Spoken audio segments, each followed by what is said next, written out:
Takže čau, vítejte po další době u dalšího videa.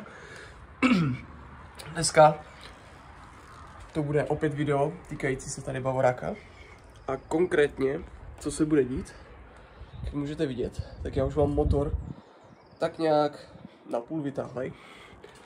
A dneska ho budeme muset dostat kompletně ven. Tak ať to vidíte.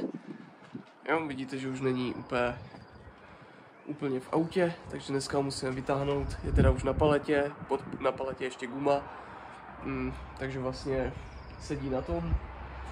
Je vymontovaný s celou nápravnicí. Jak jsem to montoval, já jsem to ani netočil, protože to spíš byl takový hokus pokus, jelikož jsem to dělal poprvé. A dneska ho teda zkusíme dostat na té paletě ven před garáž a uvidíme, jak to půjde. Takže jdeme na to. Jinak taková vsuvka ještě k mojemu fáčku. A vypadá moc pěkně takhle. Si udělám nějakou fotečku. A každopádně vsuvka k fáčku, co se týče toho chladícího systému, tak to pořád není dobrý. Já mám podezření, že bude prasklá hlava nebo to těsnění a všechna voda jde ven, nejde ani do oleje, protože se netvoří emulze, ale pod autem se pořád tvoří loužičky. A myslím si, že jak jsme vyměnili tu hadici, termostat, to těsnění, tak ten tlak už nemá kam ucházet a uchází právě tím hlavním problémem, takže to ještě musíme pořešit. Každopádně o tom zase jindy, to se momentálně řeší a zpátky tady k tomuhle peklostroji. Já už mám teda oddělaný tlumičák, můžete vidět. Mám vlastně povolený obě dvě ramena. Celkově motor vůbec už není připojený k autu. Už je kompletně volný, tady vidíte, mám to i s převodovkou a kouskem kardanu, jelikož vlastně byl zlomený a nešel úplně oddělat, tak jsem to teda udělal takhle. A my teďka, nebo následující plán, který jsem si představil ve své hlavě, bude takový, že vezmeme kurtnu, zahákneme ji tam za ten strom a tím navijákem, který visí tady a díky něho jsme dostali to auto do garáže, tak s ním holt ten motor vytáhnu. A jestli se ptáte, jak dostanu tu paletu skrz tady tohle, tak to upřímně sám nevím, ale už tak nějak se mi osvědčilo, že nejlepší řešení jsou ty, které vymyslí člověk na místě, takže se s tím holt nějak poperu. Takže já se jdu převlíct, připravit to a zase se ozvu. Tak jo, jen takový tip pro vás.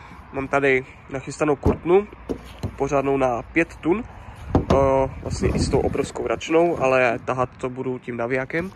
Každopádně tip zní, když jste potřebovali sehnat levný, takhle obrovský kurtny, silný na těch 5 tun, co se hodí třeba na tahání pomalu 2 aut, nebo i toho motoru, prostě chcete si být jistí, že to bez problémů udrží, tak hodně se prodávají na marketplaceu a takhle kurtny, například tahle konkrétně z lodních kontejnerů, a myslím si, že tam se můžou použít asi jenom jednou nebo párkrát a pak se musí jakoby zlikvidovat.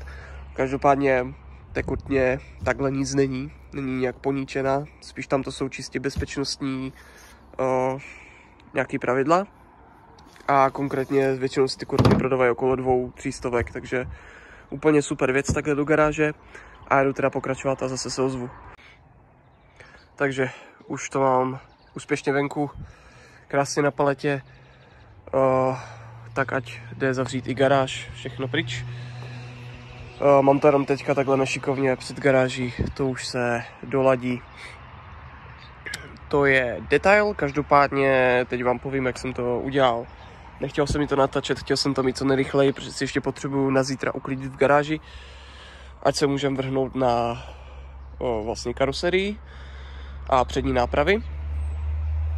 Takže abych to shrnul, takže jsem si auto vypozicoval, teda motor jsem si vypozicoval pořádně tak, ať mi projde nosníkama. Kdo ví, tak tam jsou vlastně 2 ty nosníky. A jednoduše prostě pořád se mi nakláněl. To i vidíte, že ten motor je prostě konstruovaný, že se bude naklánět. Takže nebo jestli se nakláněl kvůli převodovky, netuším, nepovím. A tak jsem si ho autem, zapřel jsem si ho teda za bavo a nejprve za tuhle stranu, čím jsem si ho posunul tak, jak jsem potřeboval. A jakmile se dostal přes jeden nosník, zatáhl jsem to za paletu, popojil jsem co nejvíc dozadu, krásně to vyjelo. Tady vidíte ještě takovýhle dvě malý klády nebo sloupek na dvě poloviny je vlastně. A to jsem dal pod to, ať se vlastně ta paleta potom takhle krásně vyvalí. A teda můžu říct, že kurtna úplně v pohodě. Normálně takhle jsem to na prasaka hodil za oko na bávo. Jo, tady pokud budete tahat za paletu, tak taková rada, vždycky to važte za ty kostky, které jsou vlastně spojené s obou dvou stran. Pokud to dáte za prkno, za tohle nebo za tohle, nemusí to skončit dobře, aby vám to nevystřelilo nebo nerupla paleta. Každopádně já jsem momentálně v tomhle stádiu.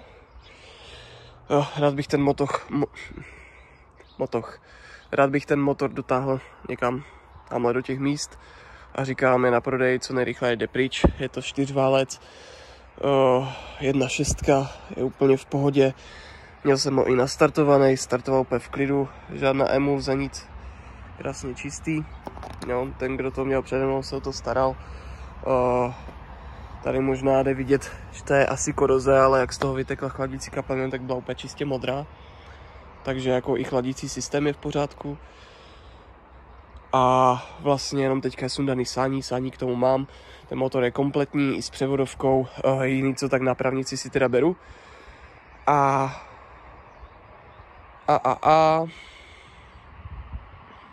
Jediný co, tak bystřejší z vás si všimnou, že už je bez altíku.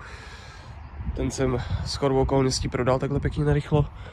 Takže komplet motor s převodovkou, pouze bez alternatoru. Takže já to jdu zkusit nějak vymyslet, poposouvat a jdeme na to. Takže takhle nějak teďka vypadá bávo. Motor je teda fuč, takže teď už nás čeká jenom odstrojit celý motorový prostor a můžeme šmirglovat. Potom ještě vlastně chci vepředu, když celou nápravnici mám pryč, tak do půlky auta, kam se dostanu, tak vlastně musím ze spoda oškrabat ten ochranný nátěr, aby se odstranila všechna res, ošetřili různý místa, které budou potřeba a nalakuje se to zase nějakým bitumenem nebo něčím takovým. Každopádně motor už mám tady pěkně na paletce, přikrytej, aby nezmokl, skurtovaný. A to je vlastně všechno.